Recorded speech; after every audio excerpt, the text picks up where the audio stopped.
Hi guys, welcome to Hardware Info channel. Today I have CUBOT X70 and I want to show you how to remove magnification on this device. To do that, open Settings application where we look for our accessibility selection and their magnification. To turn on it, we must use switch on and confirm by got it. And there we have our shortcut magnification, which position we can easily change by tap and swipe on the screen. To zoom our screen, we press on it and tap on screen.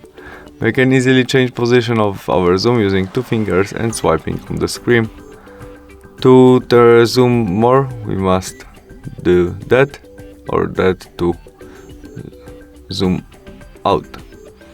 To turn off it, we press again on our shortcut magnification, and that's all. Thanks for watching. Bye.